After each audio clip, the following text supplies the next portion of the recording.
네, 안녕하세요. 저는 분당차병원 혈액종양내과 문용화 교수라고 합니다.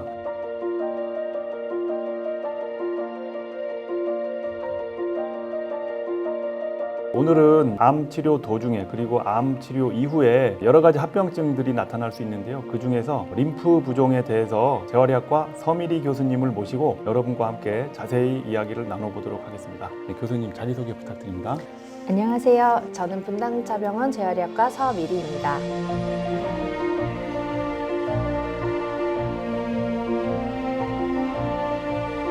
저는 림프 부종과 암 재활, 통증 재활을 담당하고 있는데요. 오늘은 평소 암 환자분들의 고민인 합병증에 대해 자세한 정보와 관리법에 대해서 설명드리도록 하겠습니다.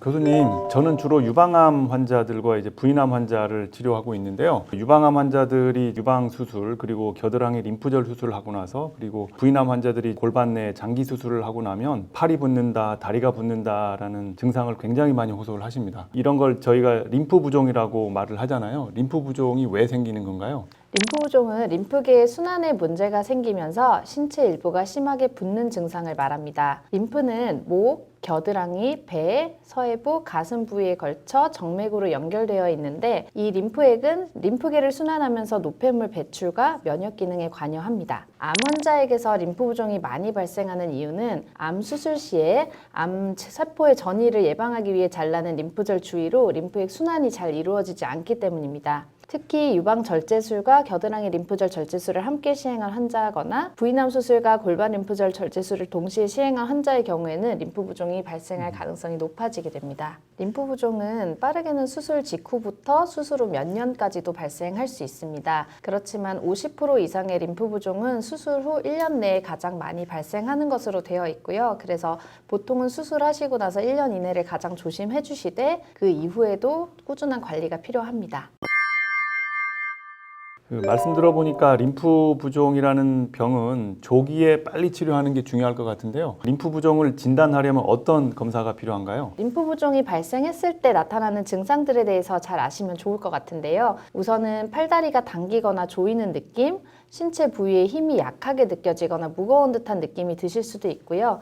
이런 증상들이 나타나게 되면은 우선 림프 부종이 생길 수도 있겠구나 의심을 해보시면 좋을 것 같습니다. 항상 매주 같은 시간에 같은 자세로 팔과 다리의 둘레를 측정하면서 림프 부종을 조기에 발견할 수가 있는데요. 체중이 증가함에 따라서 팔다리 둘레가 증가할 수 있기 때문에 체중도 항상 함께 체크하시는 것을 추천드리고 이때 팔다리의 둘레가 2-3cm 이상 차이가 나게 되면 림프 부종을 의심할 수가 있습니다. 정밀한 진단을 위해서는 림프샘 조영술을 함께 시행할 수가 있는데 림프샘 조영술은 림프관과 림프절에 조영제를 투여한 뒤에 흡수 정도를 확인하는 검사입니다. 그래서 림프액의 정체 구간과 그 여부를 확실하게 파악을 할 수 있는 방법입니다.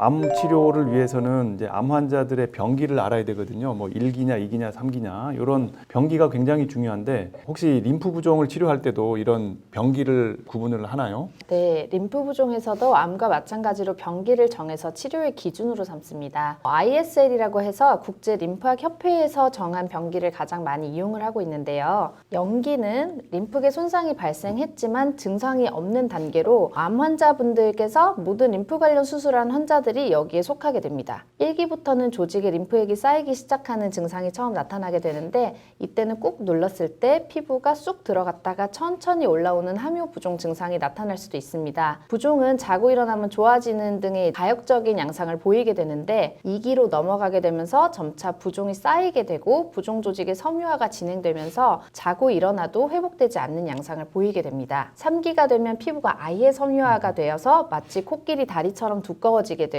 딱딱하게 변하는 양상을 보이게 됩니다. 보통 1기 림프 부종부터 부종 완화를 목표로 치료를 하게 되지만 더 중요한 것은 증상이 없는 0기부터 예방하는 것입니다. 그렇다면 0기라고 하면 아주 초기인 상태를 의미하는 것 같은데요. 림프 부종을 예방하는 방법이 혹시 있을까요? 0기라고 말하면 아예 증상이 없는 단계죠. 그래서 환자분들이 별로 치료할 필요성을 못 느끼게 되시는데요. 한번 손상된 림프관은 회복이 어렵기 때문에 림프 부종을 사전에 예방하는 것이 매우 중요합니다. 가장 기본적인 예방 방법은 수술 부위를 심장 위로 올리는 거상 자세를 취하는 것입니다. 스타킹이나 저탄력 붕대를 이용하면 부종에 압박을 가해주면서 근육의 펌프 기능을 호전시킴으로써 이제 림프를 순환을 도와주게 되고요. 평소에는 발목이나 무릎 쪽으로 몸 쪽을 당겨주시거나 누워서 가슴 쪽으로 무릎을 끌어당기는 간단한 스트레칭을 수시로 해주시면 좋습니다. 피부 감염이 발생하면 부종이 급속도로 악화될 수 있기 때문에 피부 관리에도 각별한 주의가 필요합니다. 수분을 충분히 섭취해 피부 보습을 유지하고 작은 상처도 감염의 원인이 될 수 있으니 벌레에 물리거나 뾰족한 물체에 긁히지 않도록 조심하는 노력이 필요합니다. 굉장히 많은 이제 예방법들이 있을 수가 있네요. 저희 환자분들한테 교육을 잘 해서 이런 예방법들을 잘 숙지하도록 하는 게 중요할 것 같습니다. 재활의학과에서 하는 압박붕대나 스타킹 치료 방법에 대해서 좀 자세히 말씀해 주실 수 있을까요?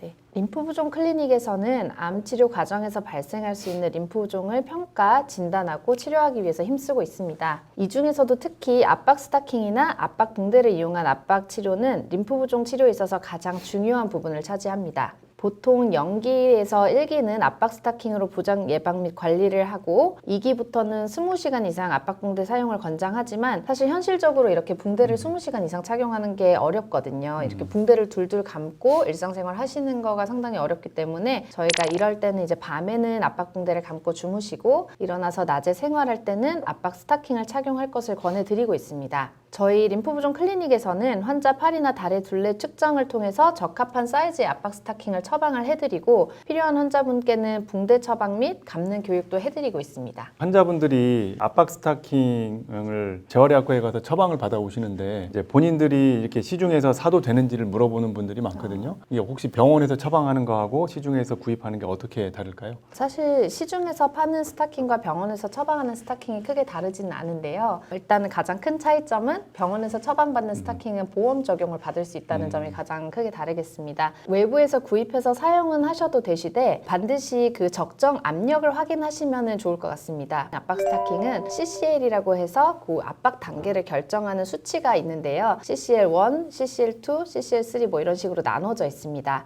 시중에서 흔히 구할 수 있는 압박 스타킹은 뭐 CCL1인 경우가 많은데 저희가 보통 림프 부종을 호소하는 환자분들은 CCL2 이상을 사용을 권장드리고 있습니다. 그렇다면 림프 부종이 발생할 위험이 있거나 또는 림프 부종이 현재 있는 환자들은 팔다리 운동하는 게 좋은지 아니면 하면 안 되는지 좀 조언을 부탁드릴게요. 이거는 환자분들이 굉장히 많이 질문하시는 네, 부분입니다. 보통 우리 몸에서 림프계는 들어오고 나가는 체액의 양을 균형을 이루고 있습니다. 그래서 운동을 하게 되면 말초에서 필요로 하는 산소 양이 증가하기 때문에 이를 운반하는 혈류 양이 갑자기 많이 늘어나게 됩니다. 그렇게 되면 림프계를 통해서 배출할 수 있는 체액보다 훨씬 많은 양의 체액이 들어오게 되어서 부종을 일으킬 수가 있습니다. 반면에 운동의 장점도 있는데요. 운동을 통해서 팔다리 근육의 수축과 이완을 반복하게 되면 근육의 펌프 작용을 통해서 림프 순환을 촉진시켜 줄 수도 있습니다. 그래서 저는 운동을 하시되 갑자기 안 하던 운동을 너무 과격하게 많이 하는 것만 피해 주시고 하실 때는 반드시 압박 스타킹 착용을 해달라고 말씀을 드리고 있습니다.